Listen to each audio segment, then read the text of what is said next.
নদিয়ার রানাঘাট উত্তর পশ্চিম বিধানসভার রামনগর পঞ্চায়েত আর সেখানকারই বাসিন্দা মাখনবাবু। তবে তার দৃঢ় সংকল্প ছিল যতদিন না পর্যন্ত তৃণমূল কংগ্রেস সরকার থেকে উৎখাত হবে ততদিন তিনি জামা পরবেন না। আর তাই এদিন রানাঘাট উত্তর পশ্চিম বিধানসভার বিজেপি বিধায়ক পার্থসারথী চট্টোপাধ্যায় এলাকারই একটি দলীয় কার্যক্রমে উপস্থিত হন এবং সেখানে তাকে অর্থাৎ এই মাখনবাবুকে জামা পরিয়ে দেন। তার কারণ সরকার বদলেছে এবারে ভয় থেকে শুরু করে দুর্নীতি সমস্ত কিছুই।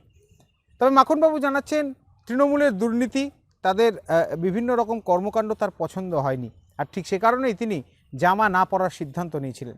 আর এবার বিজেপি বিধায়ক নিজে পাঞ্জাবি পরিয়ে তাকে জামা পরালেন, আর রীতিমতো আনন্দ উচ্ছ্বাসে মেতে উঠল 8 থেকে 80 শুরু করে একেবারে এলাকার সমস্ত মানুষজন। যদিও বিজেপি বিধায়ক পার্থসারথী চট্টোপাধ্যায় জানিয়েছেন মানুষ রাগে এবং তৃণমূলের এই দুর্নীতির কারণে মুখ ফিরিয়েছিল তাদের কাছ থেকে। এবারে সরকার পরিবর্তন হয়েছে, বিজেপির সরকার এসছে, ডবল ইঞ্জিন সরকার চলছে, আর ঠিক সেখানে এইভাবেই সাধারণ মানুষ তাদের যে সমস্ত সংকল্প করেছিল সেই সংকল্পর বাস্তবায়ন করবেন বিজেপি সরকার। এসেছিল বলতে আমাদের যে দুর্নীতিটা মুক্ত হয়েছে তার জন্য আমরা ডেকেছি, তার জন্য এসেছি।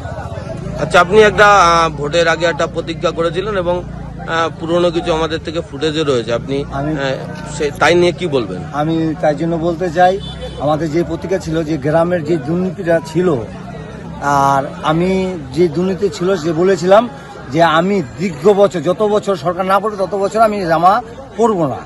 তাই আজকে সরকার পড়েছে, সুচ্ছলভাবে সরকারটা আছে বা হয়েছে, তার জন্য আমি আজকে জামাটা গ্রহণ করলাম। নিশ্চিতভাবে মানুষ যে ম্যান্ডেট দিয়েছে আমাদের একটা বিশাল সংখ্যা বিষয় বলে মনে আমার মনে হয় ইতিহাস সৃষ্টি হয়েছে। প্রায় 57,000 57,500-এর উপর ভোটে আমরা জয়ী হয়েছি এবং খুব স্বাভাবিকভাবেই আমি মানুষকে আমার বিধানসভার নির্বাচক মণ্ডলী যারা আছে তাদের কাছে আমি কৃতজ্ঞতা জানাই।